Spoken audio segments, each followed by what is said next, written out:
wabarakatuh. Perkenalkan, nama saya Fitria dari kelas S6. Ingin menjelaskan tentang pembelajaran dengan menghubungkan media dalam metode pembelajaran dalam satu materi, dan saya ngambil itu tentang IPS atau ilmu pengetahuan sosial. Nah, saya mengambil materinya itu tentang metode pembelajaran IPS kelas tinggi. Nah, kan mungkin semuanya anak-anak kan kita udah menjelaskan tuh dari SD, SMP, lalu SMK, mungkin kita udah mengerti yang namanya ilmu pengetahuan sosial. Nah, sebelum memulai pelajaran hari ini, alangkah baiknya kita membaca doa dan menurut agama dan kepercayaan masing-masing. Doa dimulai.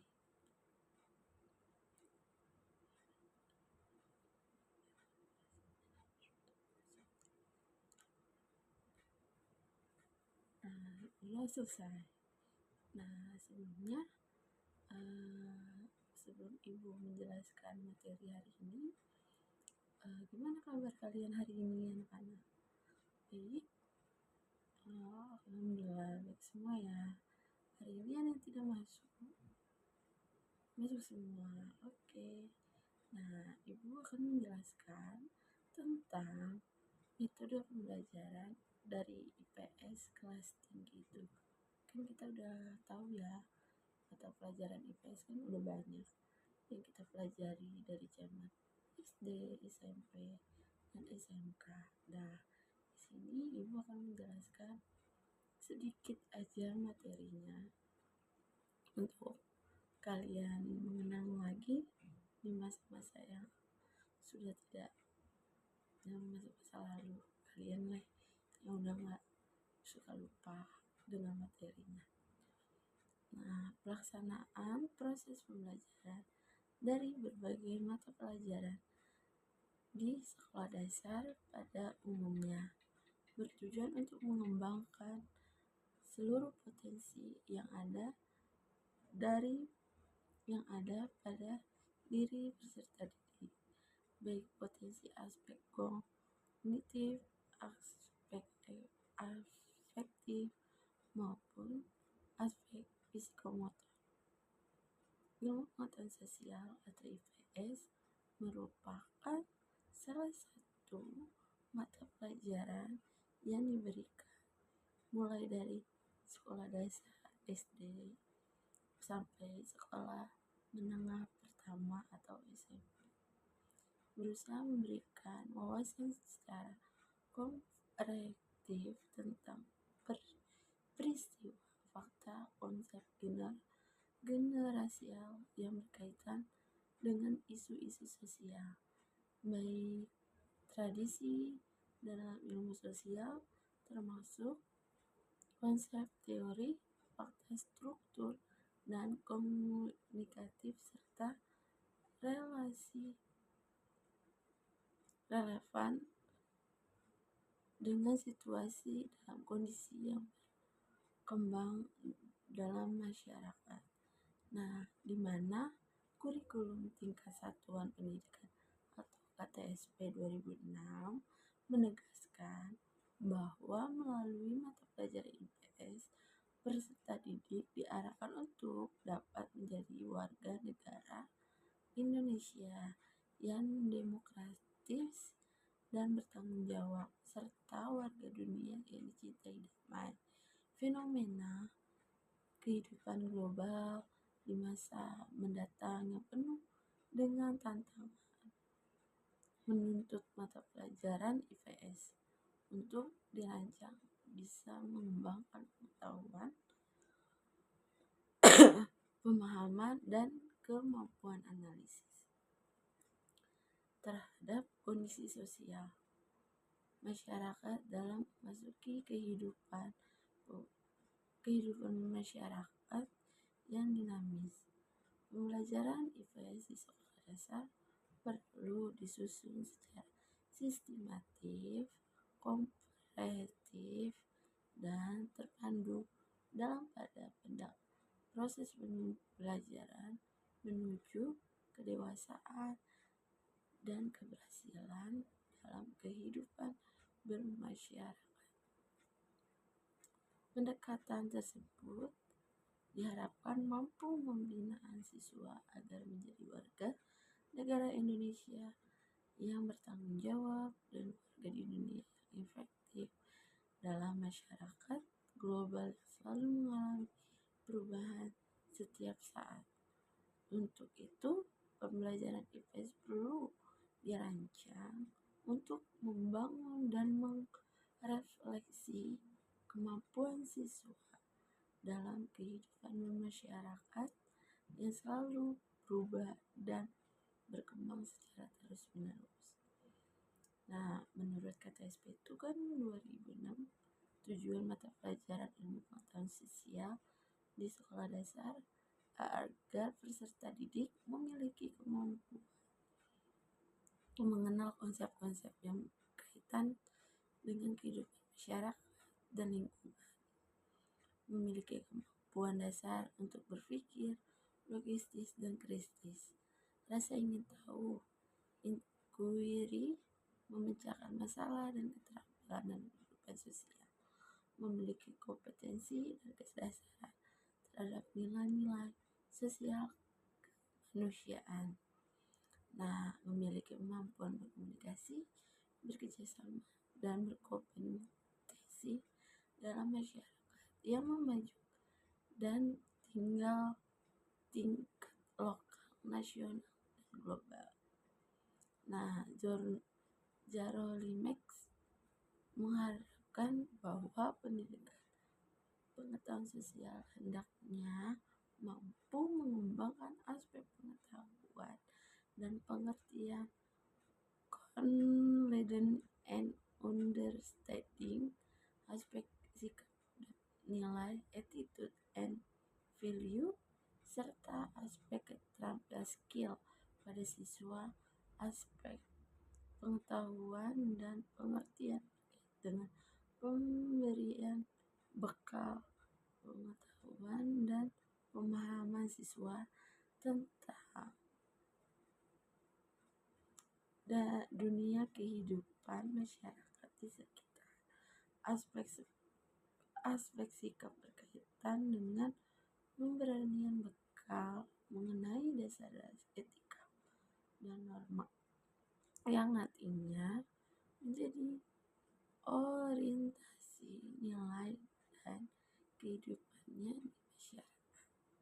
Sedangkan aspek keterampilan meliputi keterampilan social skill, dan keterampilan intelektual atau ethical skill agar siswa tanggap terhadap permasalahan sosial di sekitar dan maupun bekerja sama dengan orang lain dalam kehidupan sehari-hari. Sedangkan menurut sekolah merupakan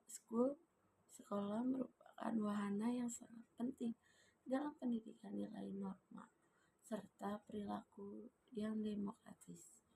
Kemampuan nilai dan norma serta perilaku demokratis secara normatif merupakan tanggung jawab seluruh guru di suatu sekolah.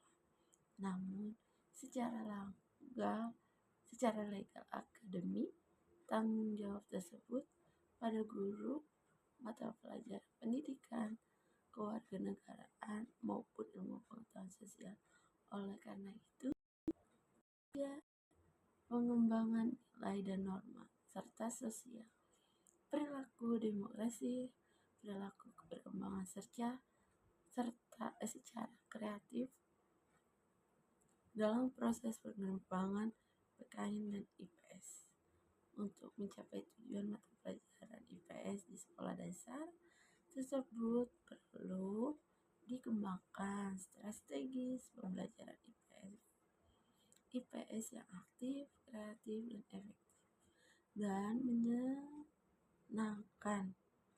Guru perlu mengembangkan strategis pembelajaran yang berorientasi pada siswa agar siswa dorong untuk berpartisipasi aktif dalam proses pembelajaran. Untuk memotivasi siswa agar berpartisipasi secara aktif perlu berkembang strategis. Pembelajaran yang aktif, kreatif, dan menyegarkan agar kualitas proses pembelajaran IPS. Dari uraian latar belakang yang tadi Ibu jelaskan, bagaimana pengembangan model-model pembelajaran IPS yang aktif, kreatif, efektif, dan menyenangkan. Bagaimana pendekatan pembelajaran IPS yang mampu meningkatkan kualitas proses pembelajaran di sekolah dasar. Bagaimana metode pembelajaran IPS yang aktif, kreatif, efektif, dan menyenangkan. Bagaimana media-media pembelajaran IPS mampu meningkatkan kualitas proses pembelajaran di sekolah dasar. Nah, metode pembelajaran untuk menumbuhkan motivasi dan partisipasi siswa perlu dikembangkan model-model pembelajaran IPS yang kreatif, inovatif. Pengajaran langsung, direct interaction, pembelajaran kooperatif, cooperative learning, pengajaran berdasarkan masalah, problem, basic institutionally, dan pembelajaran melalui manipulatif atau intuitif. Nah, lanjut. Pembelajaran langsung. Pembelajaran banyak dilihat oleh teori sosial sering dipelajari melalui observasi. John Dollard dan Albert Bandura meyakini bahwa sebagai besar manusia belajar melalui pengembangan secara aktif, meningkatkan tingkah laku orang lain. Dasar pemikiran model pembelajaran langsung adalah siswa belajar dengan mengamati secara aktif, menirukan tingkah laku guru atas dasar pemikiran tersebut. Yang perlu dihindari adalah menyampaikan pengetahuan yang terlalu kompleks. Secara umum, pengetahuan dapat dibedakan menjadi dua, pengetahuan deklaratif dan pengetahuan prosedural. Pengetahuan deklaratif adalah pengetahuan tentang suatu, dengan pengetahuan prosedural adalah pengetahuan tentang bagaimana melakukan suatu dalam menerapkan pembelajaran langsung. Pengetahuan yang disampaikan pada siswa disederhanakan, baik pengetahuan deklaratif maupun prosedur. Nah, itu modelnya. Nah, pendekatan pembelajaran merupakan landasan sikap dan persepsi guru tentang bagaimana kegiatan pembelajaran akan dilaksanakan. Landasan sikap dan persepsi guru ini akan menjadi dasar bagi tindakan guru dalam melaksanakan aktivitas proses belajar. Pendekatan pembelajaran siswa bisa menjadikan landasan sikap persepsi tersebut. Pendekatan lingkungan IPS sebagai mata pelajaran yang membelajarkan siswa untuk bermasyarakat perlu memperhatikan lingkungan sebagai topik kajian, baik lingkungan sosial budaya maupun lingkungan fisik. Pendekatan ini bisa diawali dari lingkungan siswa yang paling dekat, yaitu keluarga, menanamkan nilai norma dan aktivitas bermasyarakat. Guru perlu mencermati lingkungan sebagai aspek yang berperan dalam membentuk perilaku siswa. Lingkungan kaum lingkungan penambangan, lingkungan pertanian. Tuh. Ibu jelaskan.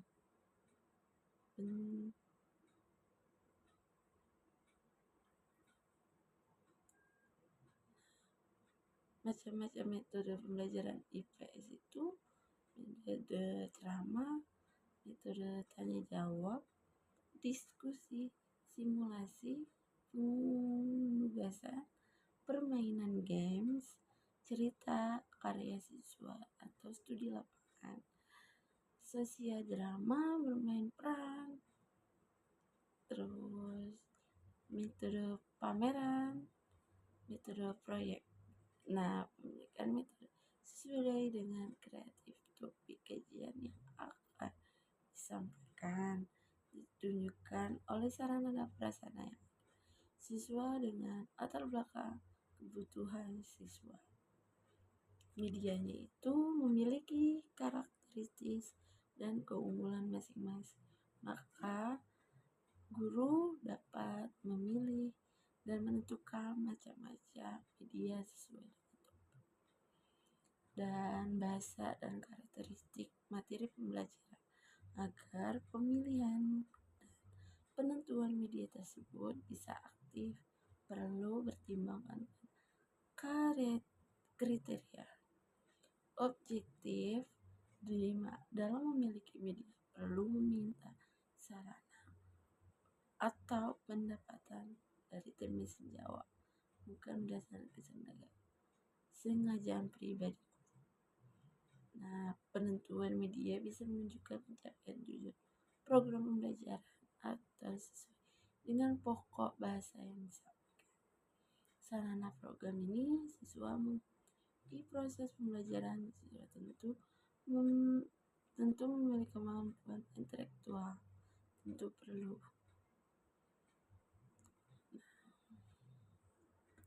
Nah, di sini Ibu menjelaskan contoh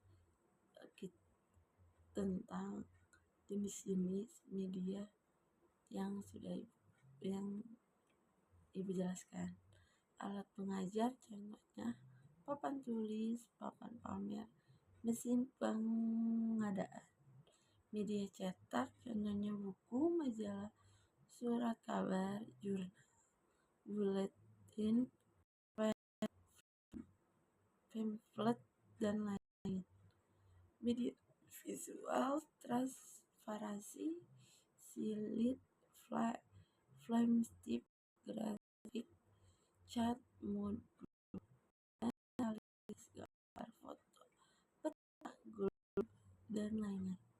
Media audio, tempe record, tas suara, piringan hitam, dan lain-lain. Media audio atau visual, televisi, VCD, film suara. Masyarakat sebagai sumber belajar, nama sumber, tokoh masyarakat, dinamika kehidupan dalam masyarakat. Sebelum Ibu akhiri dalam pelajaran hari ini, Ibu ingin kasih saran dalam upaya meningkatkan kualitas proses belajar pada mata pelajaran IPS. Guru sekolah dasar hendaknya menerapkan model-model pembelajaran yang aktif, kreatif, inovatif, efektif, dan menyenangkan. Modul belajar itu bermacam-macam ragamnya, perlu dimanfaatkan oleh guru sekolah dasar secara bervariasi dan inovasi untuk mendorong motivasi siswa dan kemampuan yang berbeda-beda. Guru IPS di sekolah dasar hendaknya berkreasi dalam memanfaatkan media pembelajaran yang mampu menunjukkan efektivitas kegiatan pembelajaran IPS di sekolah dasar. Terima kasih mata pelajaran hari ini. Kurang lebihnya mohon maaf. Wabillahi taufiq wal hidayah. Assalamualaikum warahmatullahi wabarakatuh.